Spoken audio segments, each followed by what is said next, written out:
Gentlemen, having yield back, Mr. Bishop, for what purpose do you seek recognition? Move to strike the last word, Mr. Chairman. So granted, 5 minutes. I wonder whether Mr. Raskin would yield to a series of questions. By all means. Thank you, Mr. Raskin. Just in reviewing the law and just sort of to take little of the heat and just discuss exactly what we have before us, I wanted to ask you if my reading of it is right in several respects, and a couple of questions that come from that. You're a constitutional law expert, as I understand. First of all, as I read it, the petition provision on page 4 says that essentially any family member or state or local law enforcement officer anywhere in the country can go to federal court to seek this kind of order. Isn't that right? But anyone who has knowledge of the relevant facts of the person posing an imminent danger to himself or to others. Yeah, Yes. anywhere in the country. And of course, a lot of state courts that deal with domestic violence and all these things. So this would open up the federal courts to that. My understanding is the federal court system is has limited jurisdiction under the Constitution. It's limited to cases arising under federal law or disputes between citizens of different states, basically. I mean, there are a couple of things we could get into, but that's basically right, isn't it, Professor? Yeah, you need to have federal jurisdiction. Okay. And the law would create the federal jurisdiction. So this law, which confers jurisdiction on the federal court, would also be the federal law under which it arises for federal jurisdiction purposes? Well, this is how all federal laws work. Usually you have a substantive law created, and then separately Congress confers jurisdiction on federal courts, right?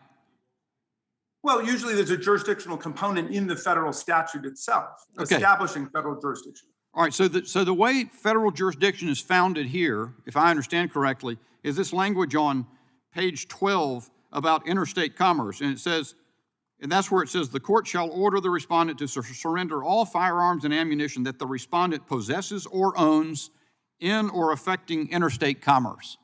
That's what I think someone referred to it in their questioning earlier. I guess my question for you, Mr. Raskin, as I read it is, how does the mere ownership or possession of a gun, how can that be in or affecting interstate commerce?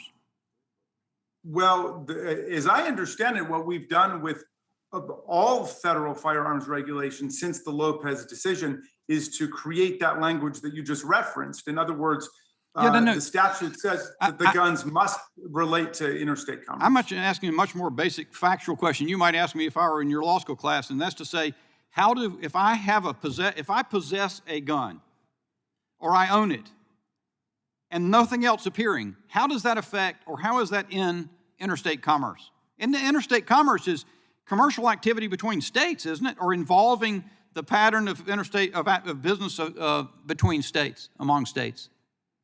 Well, my understanding of this legislation is that it tracks the federal constitutional standard established in the Lopez decision. Okay, which said, it must be a more complicated answer that can just be given factually. So let me just move on to something else then. As I was looking at pages 7 through 9, this is not only about a temporary deprivation for a few days or something like that.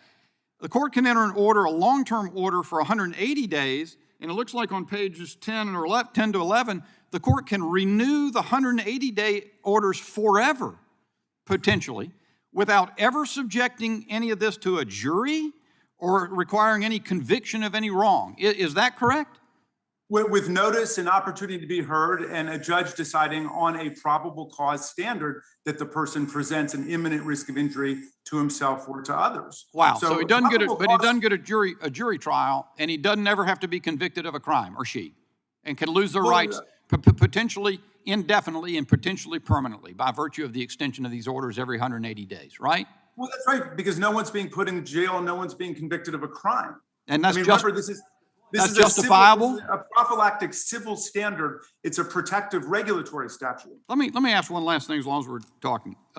In the last hearing with Attorney General present, and this was also something we were concerned about people's rights, you said that Donald Trump, quote, has given license to the darkest impulses in right-wing politics and given rise to conspiracy theory-driven mob violence, not just at state capitals, like we saw in Lansing, Michigan, which was a dress rehearsal for the January 6th attack, but also it's in schools and school boards across the country.